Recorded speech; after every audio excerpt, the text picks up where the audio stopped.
Hi, my name is Rodrigo Mercado, and welcome to our UMass Informed Speaker Series. We're here with Professor Davit Khachatryan from the Division of Mathematics and Science from Babson College.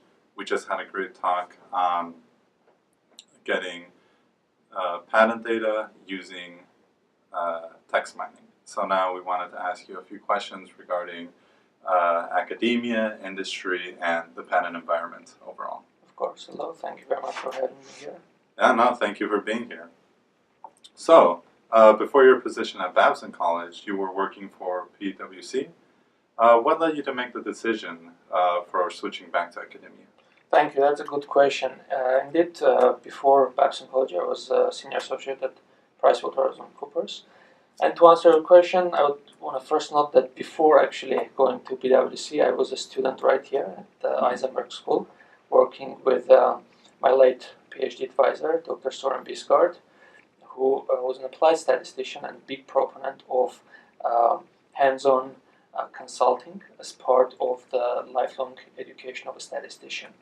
So he had that passion throughout his entire career, at least to the extent that I've known him. Sure. And upon my graduation from Eisenberg, when I earned my PhD degree, I felt that getting hands-on exposure to the real problems that are out there that some of the big companies face would be a good continuation of my education and would possibly make me as a better educator to see those challenges and to try to solve some of these challenges.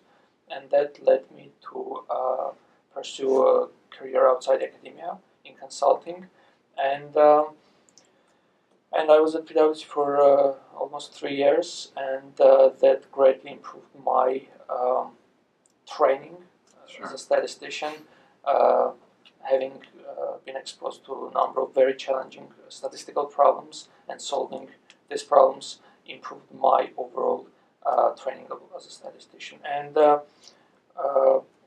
some point I felt that it's a good and logical conclusion of my detour to the consulting setting, and it's perhaps a good time to get back to academia, because overall I felt that academic setting is where I belong to, doing what I really like, which is teaching and research.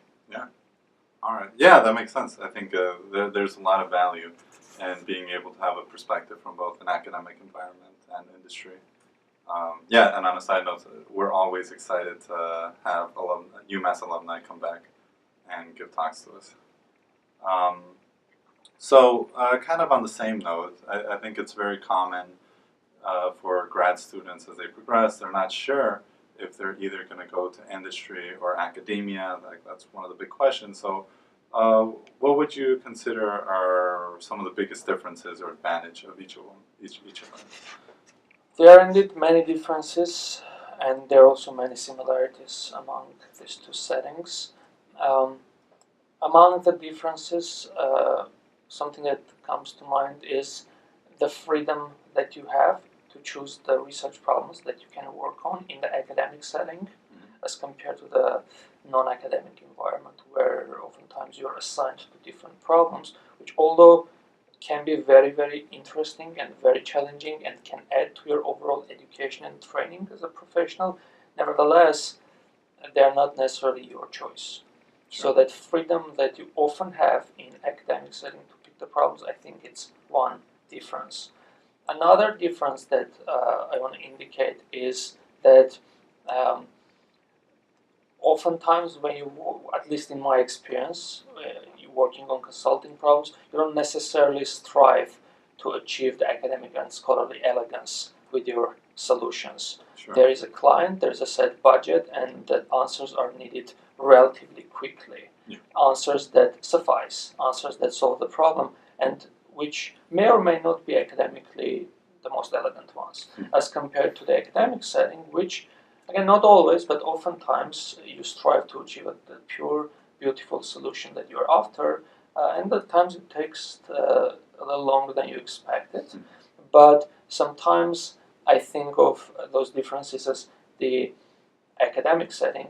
In the academic setting, you kind of patiently peeling the onion layer after layer, uncovering the truth that you're after, while in the consulting setting, you are given these onions and a slicer, and you have to go through these onions really quickly and really effectively to slice them and chunk them. Yeah, that's interesting. Okay, so now changing the subject a little bit more to patents, which was what you were talking to us in your talk, kind of what can't be patented, and the importance of them, and how they can make a very large difference, especially, say, with smaller businesses or entrepreneurs. So I think an increasing problem has been problems with patent trolls, that people claim that you're infringing on their patents. And so would you have any insight onto how this could be avoided or the effects of this?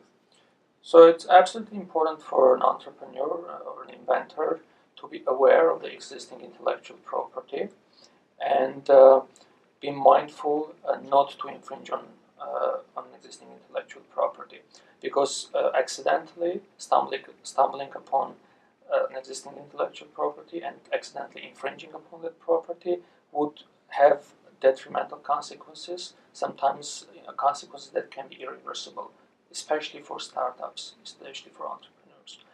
And an entrepreneur may be working very hard for countless hours, months, bootstrapping up to last penny to bring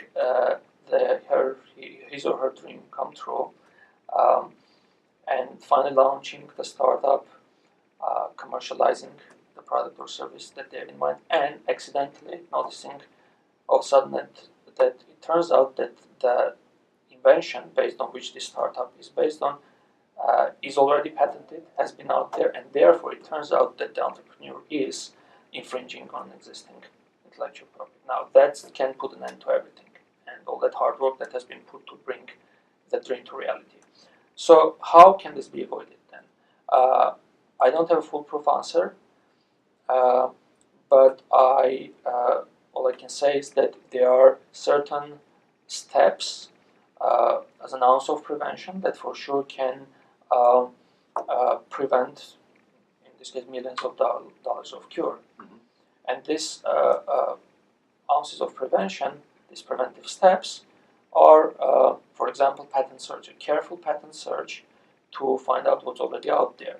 If you have something in mind, well, it is a good idea to put the time and effort to rigorously search the existing inventive knowledge, in this case patent databases, to see whether others have done something similar. And if so, to understand in what aspects can your invention be different, in what aspects can you differentiate. Now, where can you search for patents? How can you perform that patent search? Well, there are open source resources such as Google Patents, a convenient and popular resource, or the official website of United States Patent and Trademark Office, USPTO, and there are also other openly available sources where you can search for that. You can also work with professional patent search firms, which comes at a pay, but they can provide professional opinion and help you go through all that information. So this is one I think effective strategy that entrepreneurs, inventors can perform. Sure. To mitigate at least the risks that they are accidentally going to stumble upon someone's intellectual property and therefore infringe on their property. So following these steps at least can mitigate that risk. Okay, perfect. Okay, and so I guess a lot of things that you were talking about right now about being aware of the current patents that exist, like what's out there, those are why maybe your work could be very interesting to them, so that they can, it's critical for them to be aware of all the patent or information that's out there, so that they don't stumble upon accidentally breaching something else. Mm-hmm. Totally. That's right, and that's one use why my work can help the entrepreneur, can help the inventor, and Also, that's one reason why the entrepreneur, it's critically important for the entrepreneur to be aware of patents and understand patents, so that they can know what risks are lurking out there, and on the other hand, what benefits they can draw from patent and patent information. Sure. All right. Yeah, well, thank you so much for your time. It was a pleasure to see your talk, to have you here, and we hope to see you soon. Likewise, thank you very much. It was a great pleasure to be here. Thank you. Yeah, thank you.